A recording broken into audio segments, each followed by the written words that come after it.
I'm Bree. And I'm Hannah. We met through our shared obsession with romance and fantasy novels. And honestly, we haven't stopped talking about books since. Each week, we're sharing what we're reading, sharing our opinions, and spilling all the tea about our lives. So whether you're here for book recs, hot takes, or you just want to hang out with us for a bit, you're in the right place. We're also talking about life, sharing our highs and lows, and having the kind of conversations we'd have over margaritas. Welcome to Chapter Chats.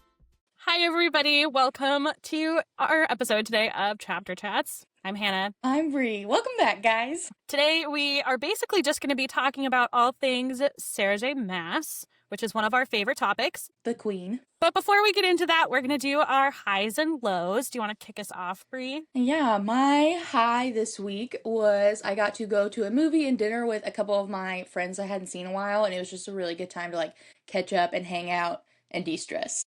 What was your high? I went to see my grandparents yesterday. They live 2.5 hours of a drive away, maybe. So I don't go as often as I feel like I should as a good granddaughter. And my grandpa's in the middle of chemo, but he's in between rounds right now. So he was really alert and in good spirits. He's almost 90, so he's doing really well for where he's at. And we just grabbed lunch with them and then hung out and came home. So it was a good little day trip. Yeah, that sounds good. I'm glad that he's doing better. At least in that moment. Yeah, and he and my grandma's anniversary is coming up next week, and they'll be at 62 years, I think. So that's crazy. Yeah, I know. Not even 2 years yet. And I'm like, that is such a long time to be around someone. My low was that I had to pay for a bunch of stuff to my car that I was not expecting. I feel like cars are so expensive. I'm so excited to have mine paid off, but then I know that that's when it's going to start having issues. Literally, I was I paid mine off in October. And I was like, wow, I have a month without a car payment. And then this basically equals a car payment, so. They were like, that's so cute. I love that. Yeah. My low is that I keep, getting random injuries, not serious ones. I just feel like I can't go a solid, month without something, hurting. And I think partially, we're, not even 30 yet. I feel like I just need to, regularly exercise more often because I'll get, bursts of, inspiration or whatever, and then I'll work out and then hurt myself. But my most recent one, I don't know what happened, but, the outside of my foot for the last 2 days has just been, hurting so much. And I don't feel like I did anything weird to it. It just started out of nowhere. And I don't, the last thing I did something that was weird was I walked Captain. Walking Captain's not weird, but we went for, 5 miles. It was a long walk for him. Yeah. He's got, short little leggies. But that was, a week ago, and I've been fine since. So I feel like if that was the reason, it probably would have flared up before now. But anyway, that's my low. Your foot's no, today we cannot work anymore. Exactly. So that was super fun. How about a recent read of yours? So my recent read is actually one that I'm reading right now because other recent reads have been terrible, so I didn't want to share those. But the book I'm reading right now is If It Makes You Happy by Olivia, and I am loving it. I feel like it went really people were talking about it and sharing it all over Bookstagram and everything earlier this year, but I couldn't get it. I was on hold with my library for 6 months. So it's really more of a fallish romance, but I'm 50% in now and I'm loving it, and it may crack my top 25 by the time I'm done with it. Nice. I feel like I've seen it all over the place, and I don't feel like anyone's really had any negative things to say, so that's good. No, I was everyone I've talked to loved it, and it's really cute. My recent read was Lovelight Farms by BK Borison. I feel like I'm actually the last person on the planet to read this book, and probably. I feel that way about a lot of books, because I feel like I started reading as an adult. I don't know, how old was I? Probably 20,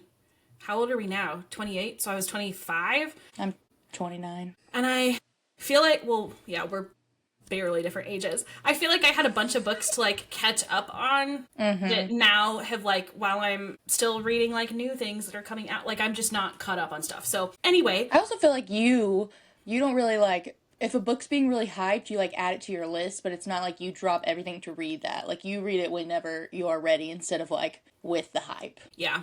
I would say I very rarely am on the trains for stuff, and I think honestly a large part of that is that I did join the train for Fourth Wing and was not very impressed. Yeah, same. I didn't hate it. I genuinely liked the first book, but Iron Flame lost me, and both Bree and I are supposed to be reading Onyx Storm right now for a buddy read with a couple other people, and I haven't started. Have you? I've read one page.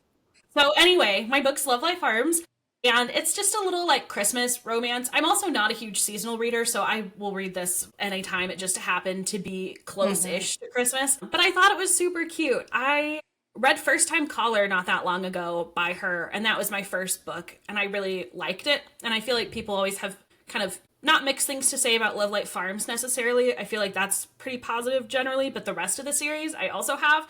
And I feel like you included didn't like all of the books in that. So I don't know. I loved the second book. That was my favorite. In the Weeds was my favorite. I gave it 5 stars. I think I gave Lovelight Farms 3.5.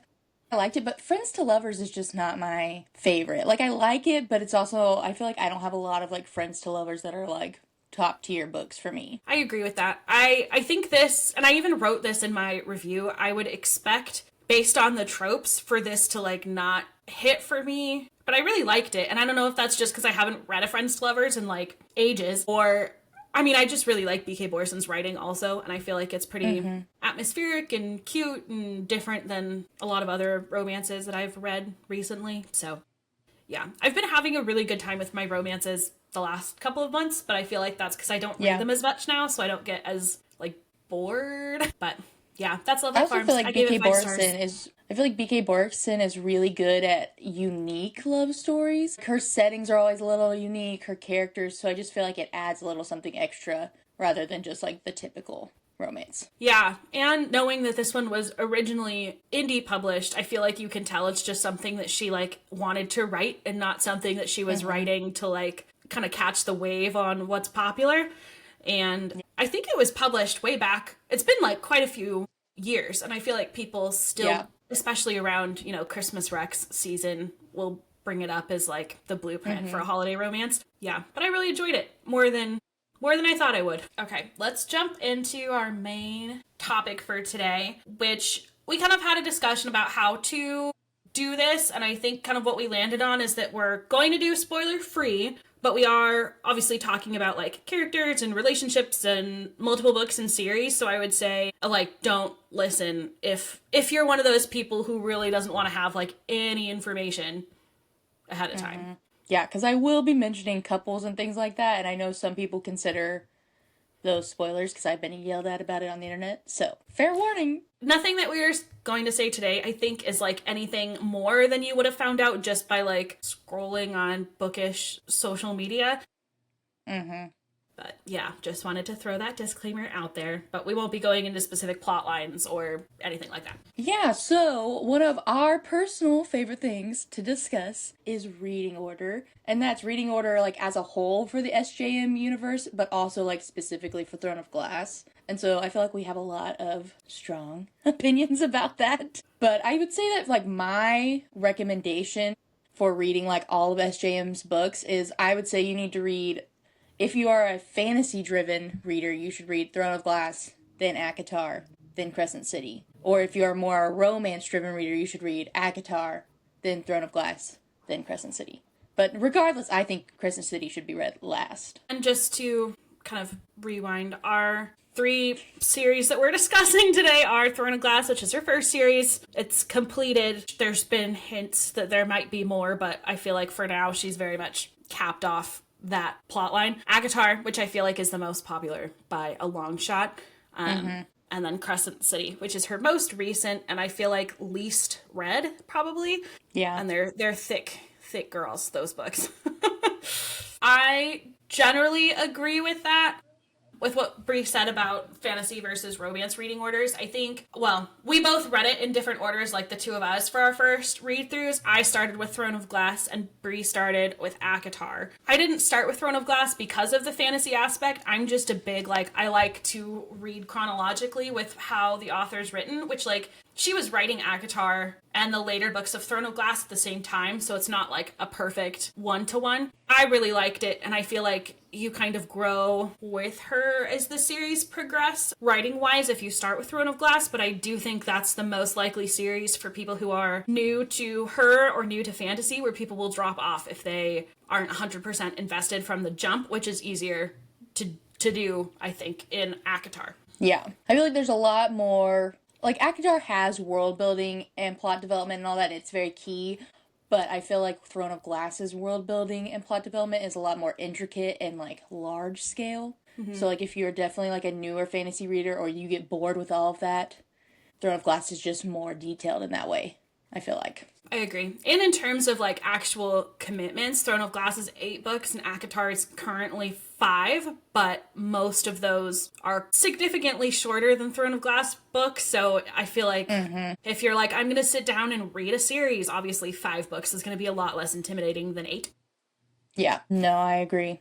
But either way, both of the series were amazing in my opinion. So, And I was like, I started with ACOTAR, but it wasn't even like I didn't even know who SJM was when I picked up ACOTAR. Like, I had just started reading again, and it was probably like 8 months after I started my Bookstagram. I don't even know if it was that many. It was maybe like 5. And my middle school read it before librarian, me, and I was like, Yes. I read it in the first year, I think. So yeah, you were like, sorry, go ahead. No, I was like, it was right there in the beginning, and I'm pretty sure, like, I'd seen people talking about it, but I didn't know if I wanted to pick it up, and then my middle school librarian, who is actually, like, really good friends with my mom, she read it, and she was like, you should read it. And I was like, okay. So I bought it, and I remember my parents were, like, about to make a big move, and so they were having a big garage sale. And I remember my middle school librarian was there, and she brought me a copy. And I was reading it while my parents were having this huge garage sale, and I literally, like, binged the first book. It was so good. Heard that story? That's so cute. Yeah. I was like, I always forget about it. It was like right after finals, my 1L year, and so it's kind of a blur. Or maybe it was my 2L year. I don't know. Yeah, so the only thing I feel like that we both very much agree on as far as like series order is that you have to read Crescent City last after you've read the other two. Yeah. Although I do know of people who have jumped into Crescent City without like ACOTAR or Throne of Glass under their belt and like liked it, but I think you're kind of doing yourself a disservice if that's the order you choose to go with, because you wouldn't obviously pick up on any of the Easter eggs. Yes. Which you might be fine with, but it would be a bummer. It's nothing like major, I feel like. But there are like little, I've more so ACOTAR than Throne of Glass. I feel like the Throne of Glass Easter eggs are a little more like subtle. Yeah. But ACOTAR Easter eggs are like, you should definitely read that. But I also feel like that's the most intricate world building and different world building, because Crescent City is more set in a modern kind of like world, and so it's a really jarring experience for like typical fantasy readers, I feel like, versus and I think someone if you who's never read world building. Exactly. And I think if you have gone into all of the rest of Sarah J. Maas's series without any context on what Crescent City is, that's the one that feels most divorced from the other two in terms of like vibe almost, which I know is not an official literary term, but yeah, really, but just because of the modern feel of it. And I think, you're jumping right into exactly what's going on without a lot of the context you get from like the first person POVs that are in the other two series. Well, I guess we're not first person for Throne of Glass. That's third. No, but you're I think focused on one character, whereas I feel like you kind of and it's very clear.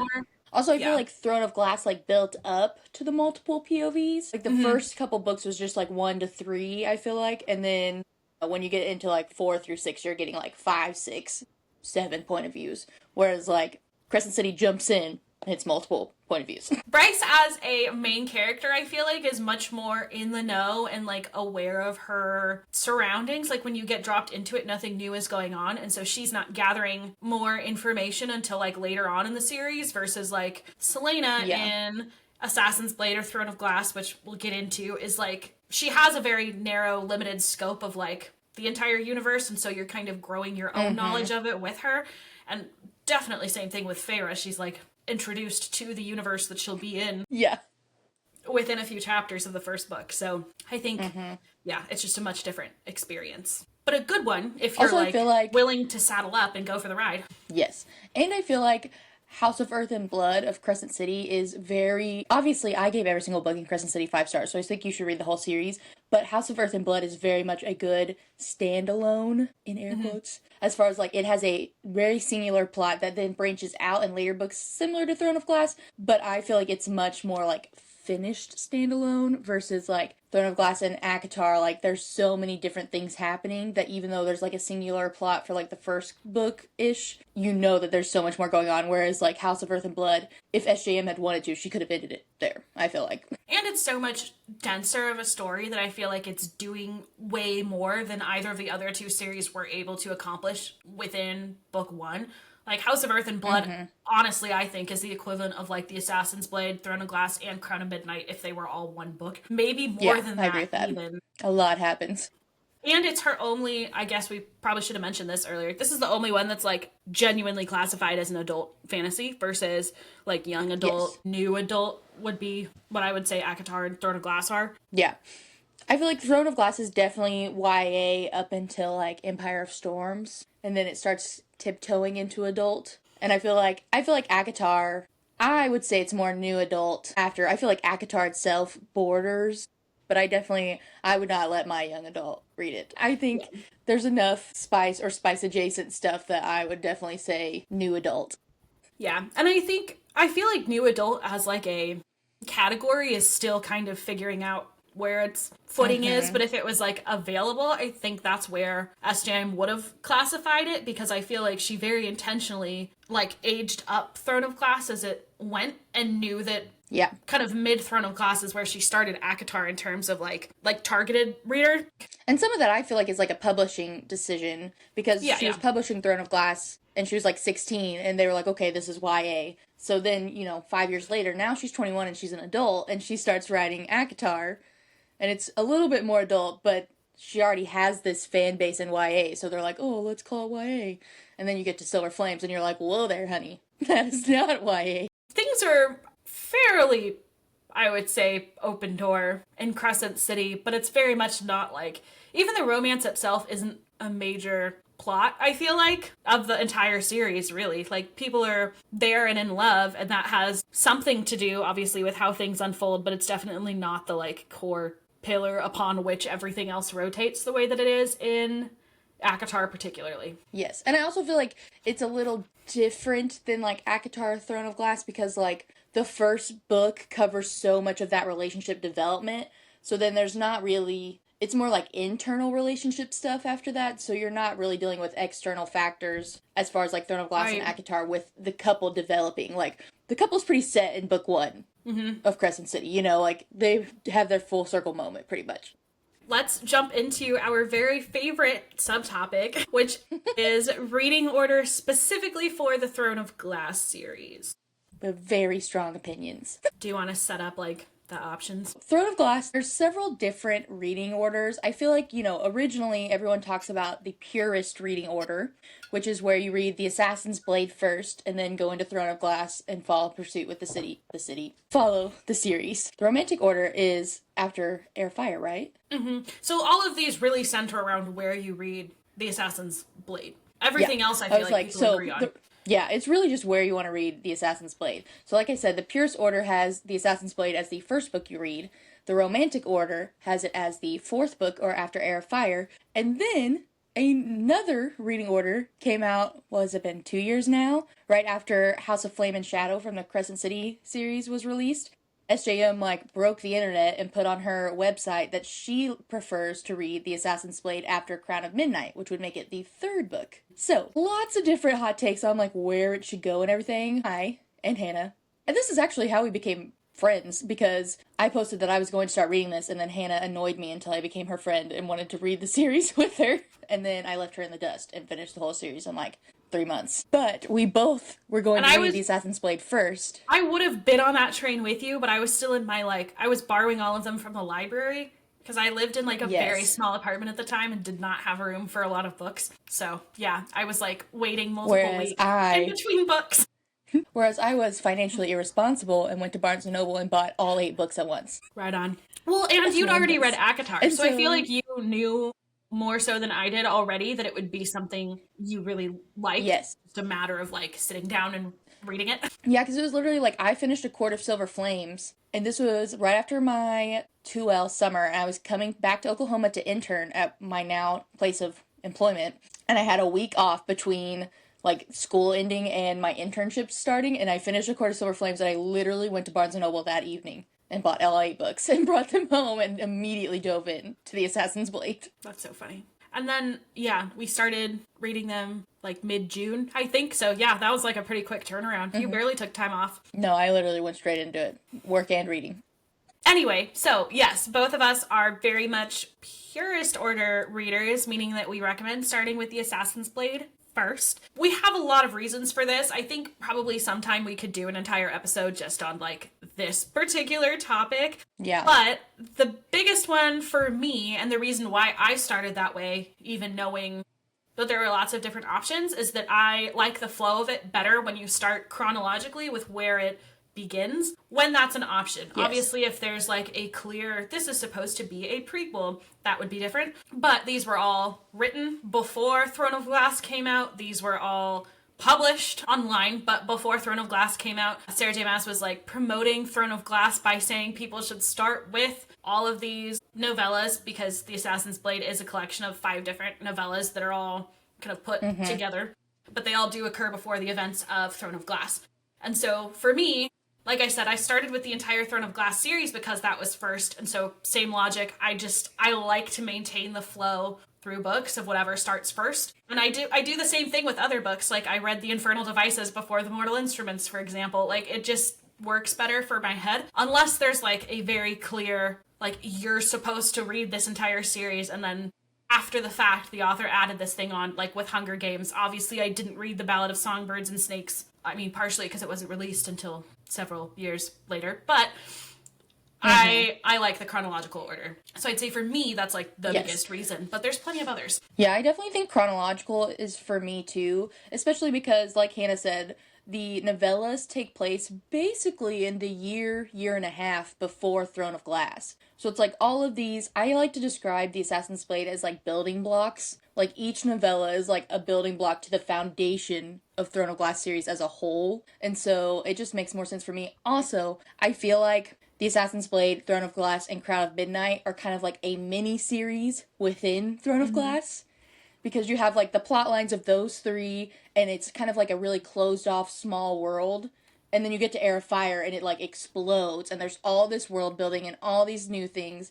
And so then if you read Heir of Fire, then you have to go back to, 5 years prior in the events of the Assassin's Blade. It's like, whoa, really jarring to like take yourself out of this huge new world that you've just spent, 600 pages exploring and go all the way back to like prior years. I just feel like because I've read it now. I've read the series, 6 times? I don't know. I've read it a lot.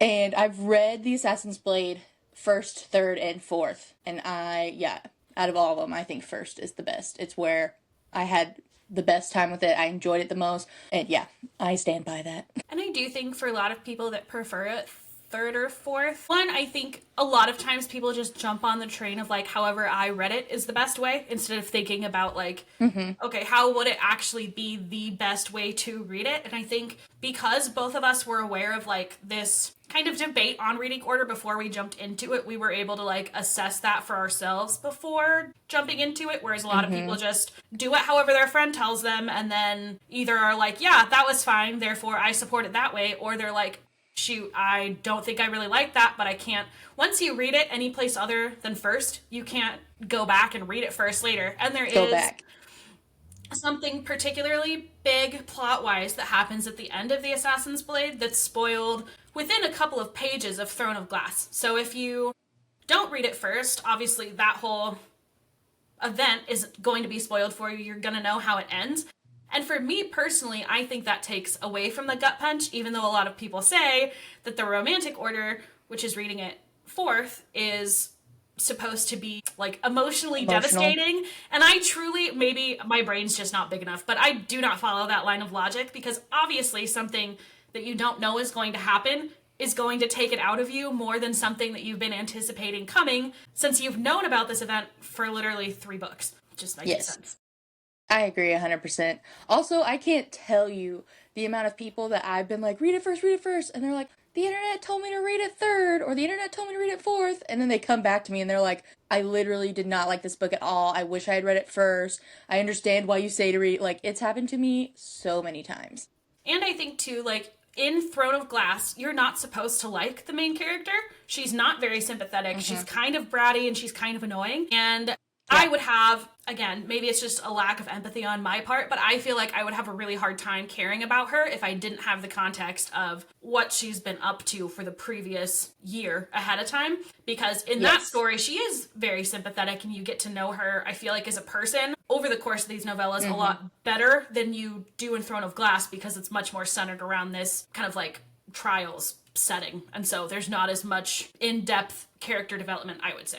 Yeah, I feel like you definitely understand Selena's, like, motivations and fears and mannerisms so much more if you have the backstory of the Assassin's Blade, because it explains why she is the way she is so perfectly. Mm-hmm.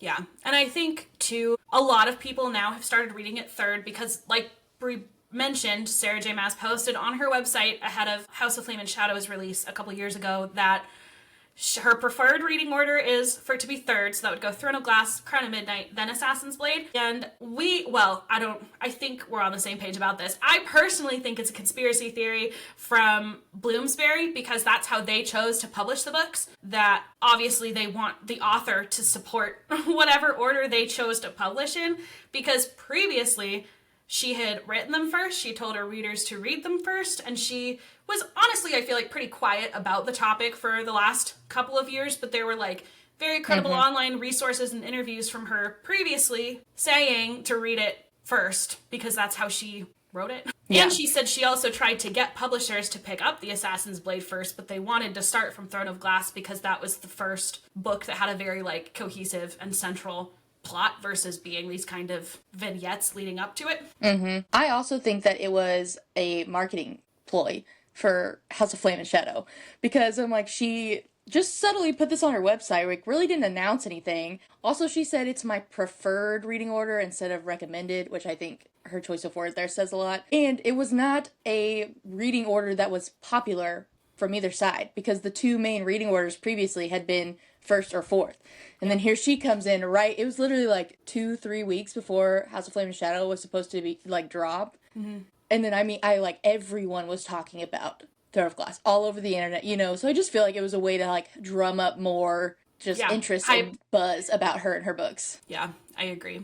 And I, like Brie said too, I think more people have regrets about not reading it first than have regrets about reading it first. So statistically, I think there's more happy readers if you start with the first one. And I think there's a lot of people that do read it third or fourth, but I think the people who are most passionate about the reading order are the ones that read it first and are upset that other people don't get to have that. Yeah. So all that to say, if you have not read Throne of Glass yet, and we'd be happy to talk about this more, I wrote a whole blog post about all of my personal reasons that we can link in the show notes, and we've both had countless conversations and buddy reads with people about this series particularly. So if you have questions, you want to chat about it, we're happy to do that. We're not mad at you if you read in a different order. Maybe you didn't know better. Well, Hannah's not. And then I would say kind of the one last thing on reading order is there's a lot of debate about the tandem read. And I think we don't really have as strong feelings about the tandem read as the like overall Assassin's Blade placement. I don't really have like a strong, it just personally for me,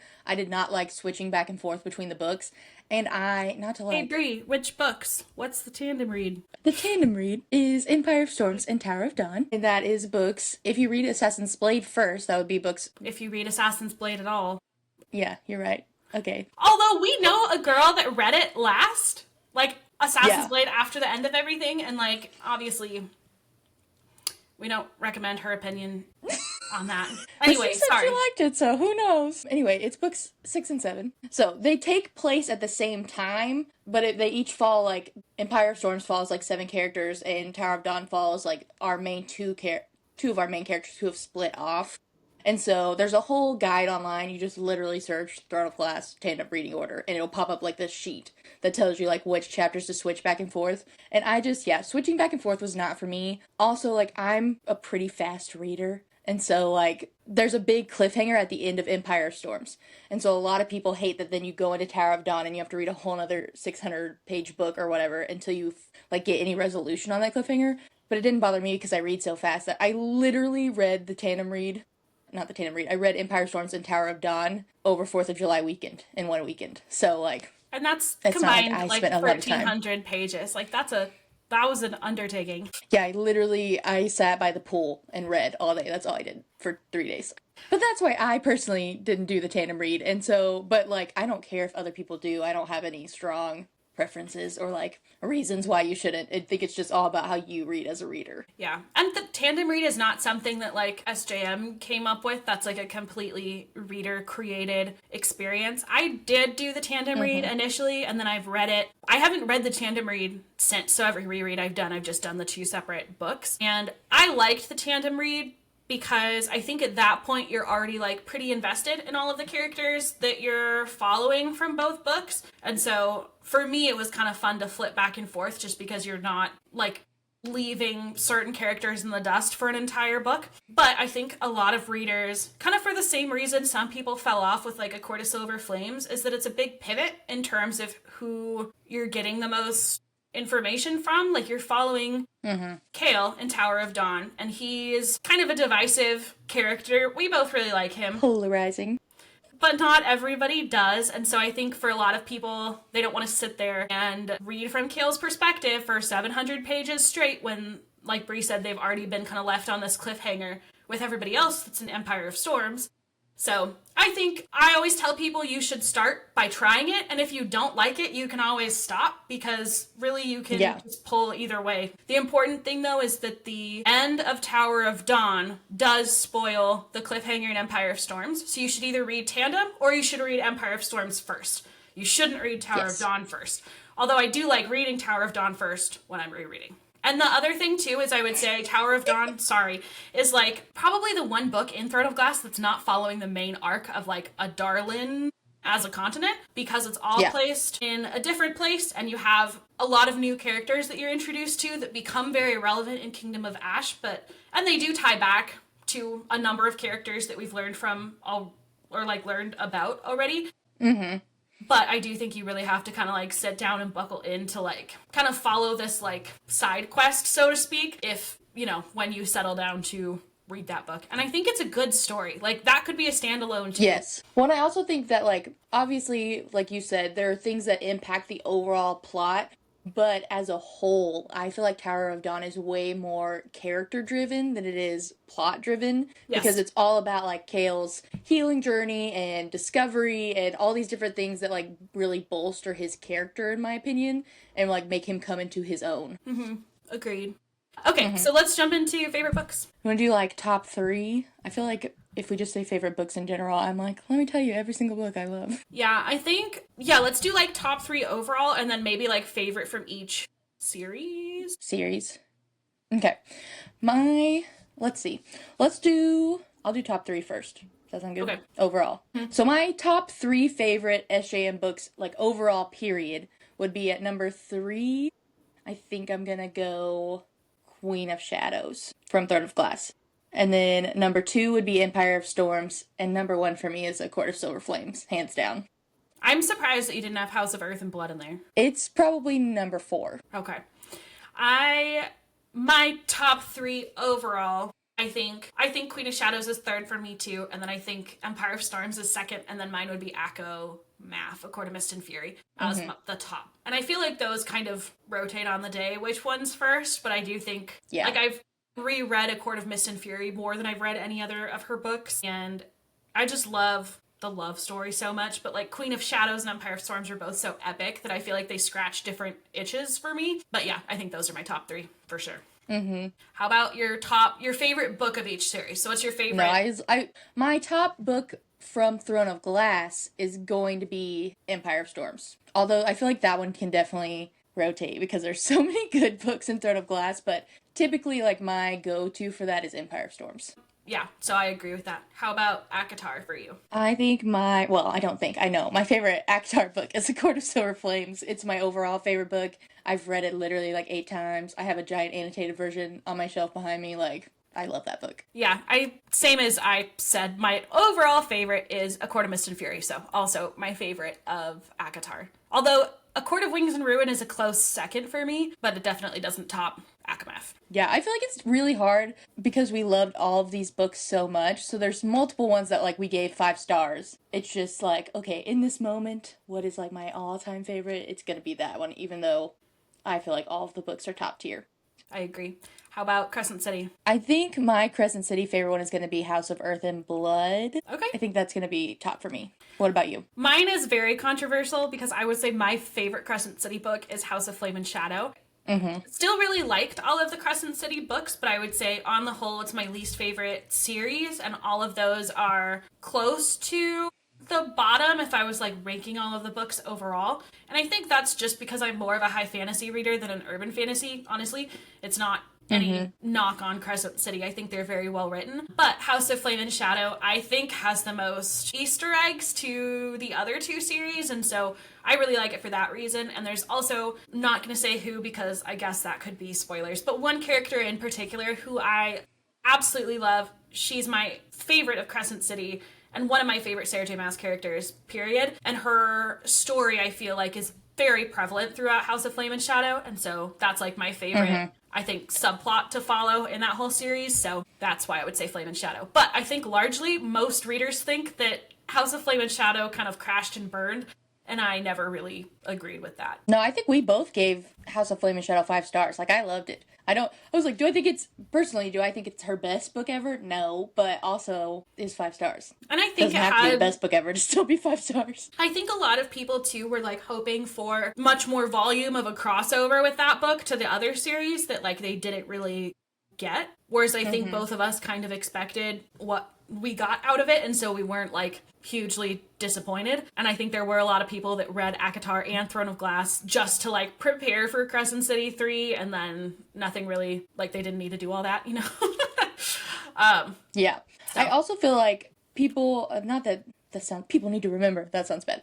But Crescent City is completed as far as like Bryce and Hunt's story, but so many things were left open, and I think that was purposefully done because she's going, like, there's 5 houses, like House of Earth and Blood, House of Shadow, you know, like, there's 4 houses. So I think there will definitely be at least one other book, but also I feel like just as in ACOTAR where the first 3 books really followed one couple's journey, and then it kind of expands onto other characters, I feel like Crescent City is going to follow that same kind of mold, with the first 3 books being this one couple and plotline, but there's so many other things in this world left open that it can expand on. I agree. Yeah. Which I feel like she does that with all of her series. Like, even Throne of Glass, like, it's finished, but there were enough, like, mini character plots or other fantasy plots that she could go back and write other stories in that same realm. And it wouldn't feel like forcing the agenda. Like, it just would flow naturally. Agreed. And I think just the scope of the Maasverse, as it's called, is so big that even if she were to be like,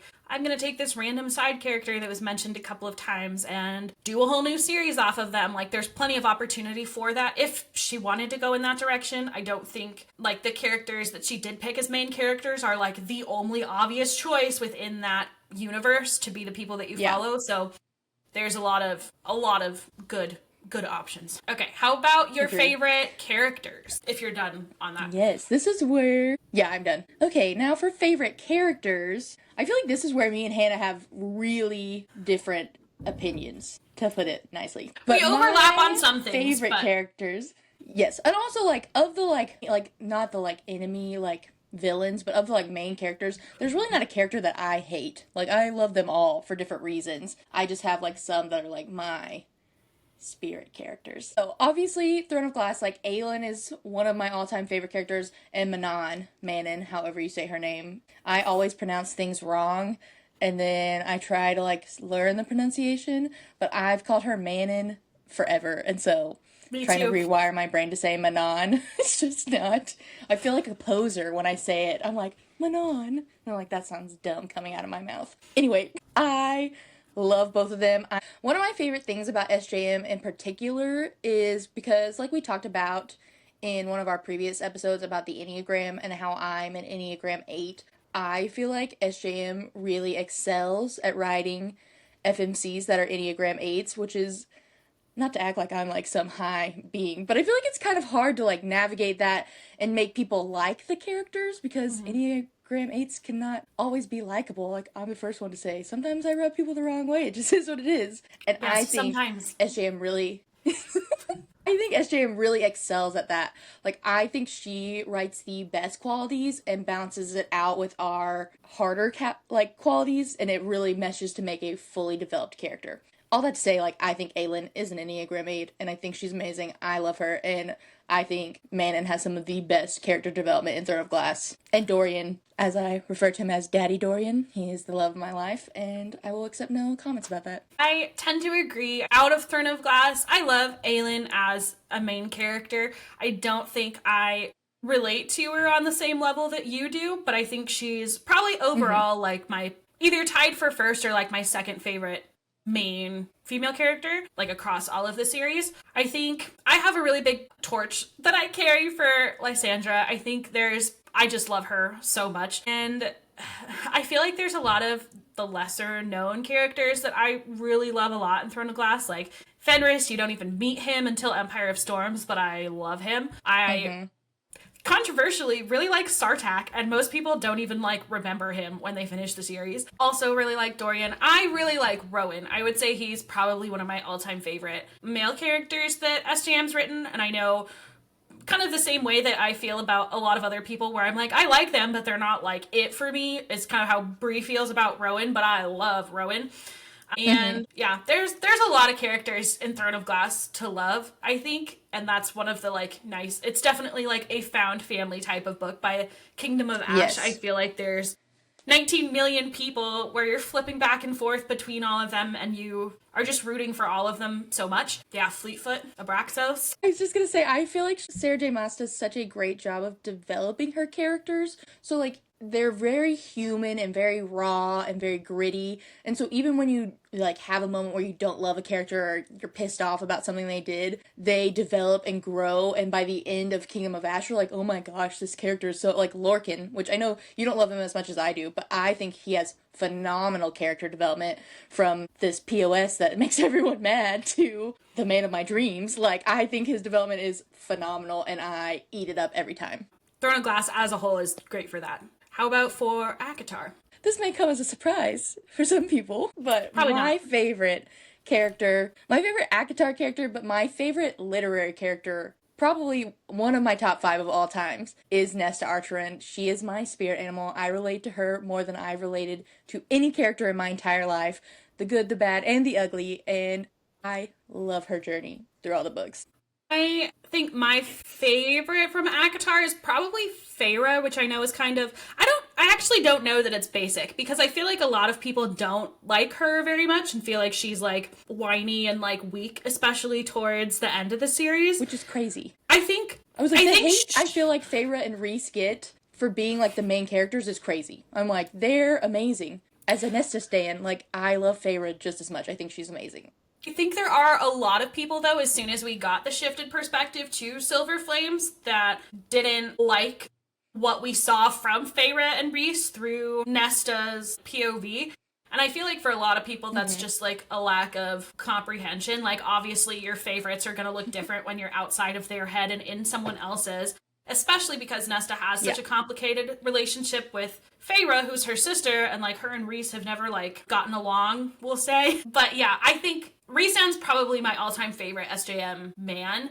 Him and Rowan tie for me in a lot of ways. Feyre, I think I relate the most to out of any of the main characters, and so I really like her. I also really like Mor. I know not a lot of people like her because they think she's going to end up being evil or something. I like Mor. I really love Gwyn. Love Gwyn. I think she's my favorite character in Silver Flames, at least. I love Gwyn. I hate Mor. Yeah, I feel like we're working with less characters generally in ACOTAR. So that's probably, like, my favorites. But again, it's not that I have, like, a huge problem with other people. They just aren't as prevalent for me. Do you want to talk about Cassian? Yeah. Don't get me started. Love Cassian. I also think that like, it flows naturally, obviously, because I relate to Nesta so much, and the way that Cassian loves Nesta and the way that he, you know, gives her the love she needs while also holding her accountable when she needs it and being like, hey, what you did was messed up. Hey, you need to get a hold of yourself. I feel like he really balances how to interact with her and be like, I'm going to love her. I'm going to show her that she is worth more than what she thinks, while also calling out when she needs to be called out. And so I just think that he is the perfect book boyfriend, and he gets a lot of hate too. I feel like Cassian, Reese, and Feyre, for some reason, like, people hate on, like, the other day somebody commented on one of my TikToks and was like, Cassian and Reese are red flags. And I was like, are you colorblind? What do you mean? Like, no, in no world. Like, those two, really all of the bad boys, Azriel as well, like, they're perfect. They are everything. And they're not even perfect, and that's the point. Let me get on my soapbox. The fact that they're not perfect is what makes them so great. They are real and raw and just so complex and layered, and I love them all so much. Sorry for that. Don't apologize. I think there are a lot of complaints from people who just want like a fluffy golden retriever boyfriend and are used to reading, and this is not a knock on these readers, but are used to reading contemporary romances where like there really isn't a like morally gray component anywhere, I think, unless you're in either like dark romance or fantasy. Because if you're just like in a run-of-the-mill romance, like the worst a man is gonna get is grumpy, and that's like a whole trope. People love that. So it's like, if you're coming at this from a perspective of I'm used to him being just like the perfect man with no flaws, who like takes care of me and is not problematic and like all these things, it's like, okay, but we're reading about characters that are like leading like battalions of like Illyrians into war. So it's like not really the same. We're in a war. And it's crazy to me because I'm like, if you can't handle like Reese or Cassian, like what are you gonna do with like a Slade Ravenger or like a bunch of other men that are like actually morally gray, where I don't really think, controversially, that like Reese or Cassian are. I think the most morally gray that you see Reese be is from like him and Tamlin's family history. And even then it's like, obviously they hate each other given what went down. Yeah. But even that, I'm like, give me a break. I'm like, it wasn't that bad. Yeah. I think some people just like to be haters. Yeah. The haters get on my nerves. I feel like it's really like prevalent, like if you're a Nesta girl, like people expect you to hate Feyre, and if you're a Feyre girl, people expect you to hate Nesta and Elaine. And which, if you want to be that way, that's fine. But I feel like I don't hate any of the characters, and I understand a lot of their motivations and their backstories, and I can appreciate all of them, and that's almost like a crazy hot take for people. Like, because I don't hate Elaine that much. I don't feel like I know enough about her. I feel like she's just kind of like, this sounds really bad, I feel like she's just kind of like wallpaper right now. Like, she hasn't done a lot, but I feel like she has good potential. And so I don't like hate her like people do. I just don't really have any feelings about her at all. Like, I have like high hopes for where her character can go. That's fair. I think but they haven't done it yet. Is, kind of just like a soggy waffle right now. Like, she's just there. But I do also think that a lot of the... She's just wallpaper in a soggy waffle. I get annoyed with the inconsistencies within the fandom, because I'm pretty vocal about the fact that, like, as a character, I don't enjoy Nesta. Like, I think she is not my favorite, and, like, I've talked about this a lot with Brie in detail, but I think I don't... Similarly with, like, Aelin or Bryce, like, well, we haven't gotten there yet, but, like, I don't relate to them and haven't dealt with, like, the same, more so with Nesta than Aelin. Not that I've dealt with, like, running a kingdom either. But with Nesta specifically, I think Court of Silver Flames, you get a lot of her, like, internal dialogue and narrative, which is, like, not anywhere close to, like, what my internal narrative or dialogue sounds like. And for that reason, I think, given, like, all of the terrible circumstances that all of the characters, specifically the Archeron sisters, have dealt with within ACOTAR, I think Nesta handles them poorly. But she doesn't handle them, I don't think, really any differently than Elaine does. So it bothers me when there's people who, like, love Nesta and then, like, hate Elaine, or are, like, really down for Nesta's redemption arc, but then, like, act like Tamlin's the scum of the earth, when I'm like, okay, either you're in it for the redemption arcs or you're not. And, like, I love a redemption arc. I don't think a redemption arc excuses everything that someone's done beforehand. Like, Tamlin, for example, is never going to be one of my favorite characters, but I also... am not, I don't know, I think he was coming from a place where if it was like Reese that did the exact same things he did, people would like forgive Reese because he's hot and amazing, you know? And it's like you're not extending the same level of grace across the board. So I think with Elaine, like, I don't like her per se, because I don't think, like with Nesta, we've seen her change, and I don't think we've gotten that from Elaine, which we might, right? And that's fine. But as of like right now, I think if you think Nesta's behavior was bad, okay. But then like Elaine's was also kind of just sitting there and not doing anything, either out of like protection for Feyre or out of like, hey, maybe like don't do that for Nesta. So I feel like she's had a lot of opportunity to be different and she hasn't taken it. And so I'm interested to see what that will end up like, because I know a lot of people are like, well, Elaine's just soft. And I would argue that like at her core, so is Feyre, but like no one else was stepping up, so she had to in a lot of ways. And like, yeah, I could talk about this forever. I don't hate Elaine either, but I do think the same standard needs to be applied for everybody. Yeah, and also like to your point of like people being like, well, Elaine's just soft. I feel like, as someone who relates to Nesta, like, that's one of my, like, biggest problems in life, too, because I am a person who I've worked really hard on it, but I can lash out, and I do, like, feel big and anger and, like, righteous, like, this is how it should be done, and you're not doing it, and why do I have to step up when you're not doing it? Like, all of those, like, harsh qualities are ones that I feel like I have a lot of when I'm not in the healthiest space. And so like it's a lot, like people will forgive a lot more for someone who's soft-spoken and doing the same things versus like an abrasive woman who is more straightforward. And so like that really does bug me as well, not to just treat this as therapy, but I think it's not excusing like things that Nesta has done. Like we've talked about it before, like as someone who relates to her, like there have been times in my life where I've acted that way and it was wrong and I shouldn't have done that. And I think that that's the point of like her journey, is she doesn't think the way she was acting was right, and she is coming to terms with how to change that and how to fix it and like work on herself, versus like people who are just like, oh, Nesta never did anything wrong. No, she was a jerk. Like it's okay to like say that, like, yeah, she wasn't acting right and obviously she had her own feelings and reasons why she did that, but that doesn't change the fact that she was a jerk. And that's okay to say, because, like, you don't have to defend everything your favorite character ever does. I don't even know if you, like this quote, but I've seen it floated around a lot that for most people, they either, like, are a Nesta or they, like, know Nestas.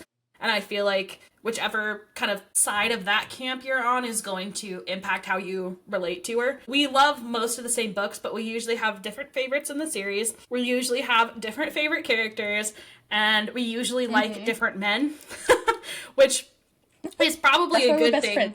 I'm like, there's a little bit of love for everybody somewhere. The biggest thing that we like disagree on, not that it's like obviously a problem, but like I'm never gonna have the same penchant for Nesta that you have, and I think even though you like her a lot, you're not similar to Feyre, and so that's like just our kind of differences. Yeah, because there are definitely times with Feyre I'd be like, girl, why are you not doing this? Like, get it together, you need to be more forceful.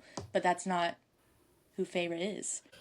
Okay, final SJM topic is favorite characters from Crescent City. I am a Bryce girly. She is up there with Nesta as a character that I relate to, and I love her. I also really love Hunt, which I feel like is a little bit of a, like, hot take. I feel like Hunt gets a lot of hate for being boring, and I love him. I do. So I was like, I love Rune a lot. He's one of my top book boyfriends, and I love Agent Daybright, but for me, because I relate to Bryce so much, her and Hunt are just higher up there for me. I think my all-time favorite character from the whole Crescent City series is Agent Daybright, and we're calling her that to avoid spoilers as much as possible. You don't even meet Agent Daybright until House of Sky and Breath, but her arc is, I think, one of the most compelling ones of the latter two books. I agree. Also not really like a character, but I really love the male otters. Like every time they show up, I feel like my day just really improves. I would say there's not,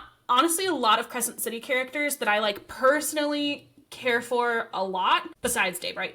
I really like a lot of them. Like I'm fine with Rune. I like his little frat house. I like Ethan. I like Connor. I don't really like her. I think Danica's fine. Like towards the end, I feel like I like her more than I do at the start. I really like Baxian. Not a lot of people talk about him. I love Baxian. Beyond that, I feel like I enjoy Crescent City a lot more for like the world and the plot than I necessarily do for like individual characters, the same way that I would with like Throne of Glass or ACOTAR.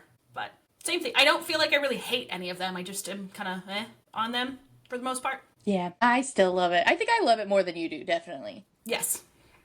like as a whole. Mm-hmm. I feel like her other series, even when we get multi-points of view, we're like growing with those characters and then they come together at the end for some big thing. Usually at the end of like most books, you have some climax. And I feel like the way that Crescent City is paced, there's a lot more of characters just doing their own independent activities and like not as much overlap all the time.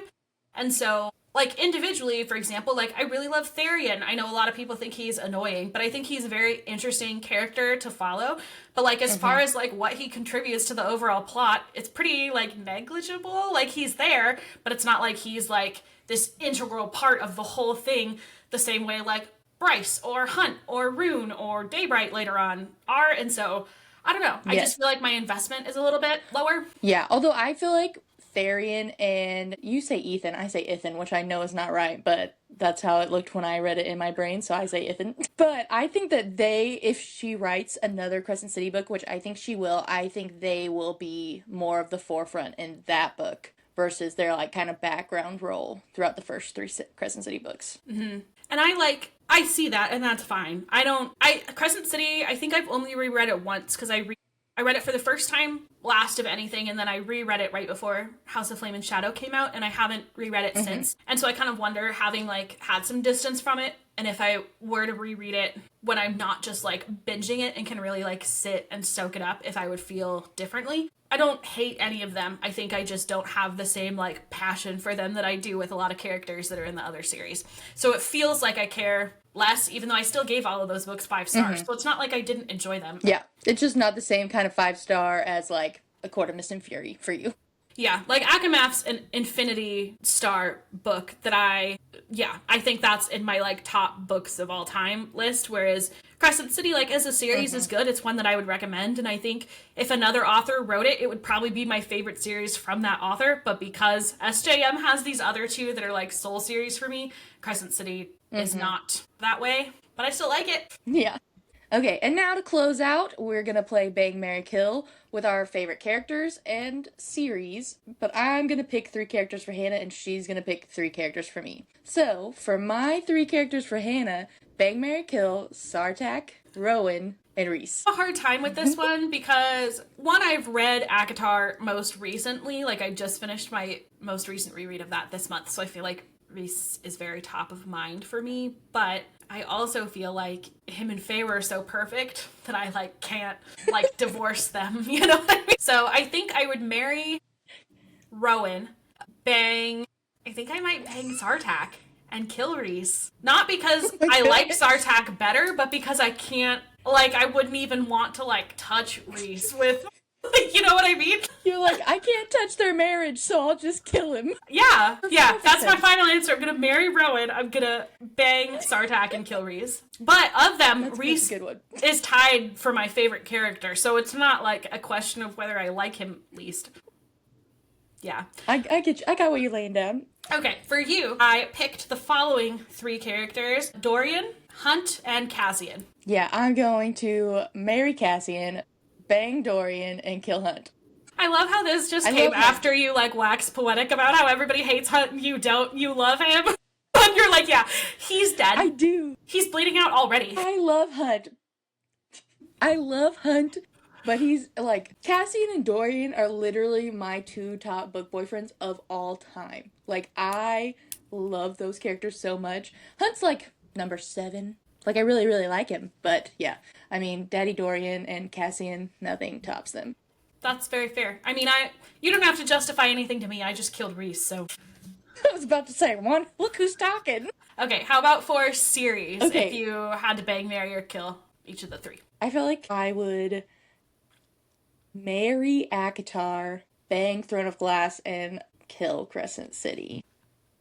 That was hard. Brie has this thing where she like doesn't like to pick favorites of things, and I really kind of enjoy forcing her into situations where she has to. Yeah, I really hate it, actually. For me, this one's not as hard for me. I would marry Throne of Glass, bang ACOTAR, and kill Crescent City. But I feel like that's probably something that fits. Figure out from our conversation. Yeah, Hannah loves to like pick top 10s and rank things, and then I'll be like, oh, this is my favorite book ever, and then we'll rank it, and I'll be like, number 3. And she's like, I thought it was your favorite book ever. And I was like, well, I have multiple favorite books ever. I love them all.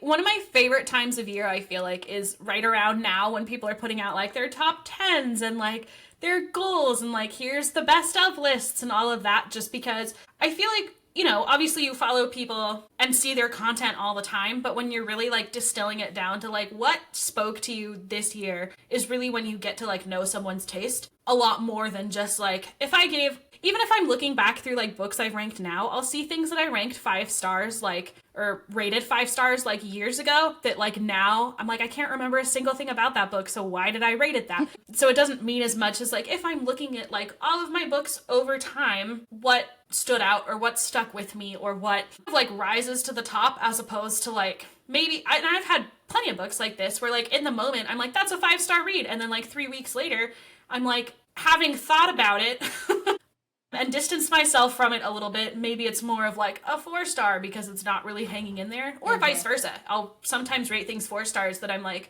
later on, I'm like, wow, that actually, I think, did a number on me that was more deserving of a 5-star. That happened to me with, this is so embarrassing. The first time I read Beach Read, I rated it 4 stars. The first time I read 6 of Crows, I rated it 4 stars. Wow. And I have didn't know since that.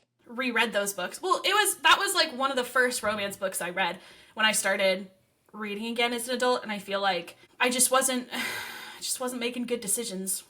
And I read Beach Read and 6 of Crows within the same like month, maybe like week, but like very close to each other.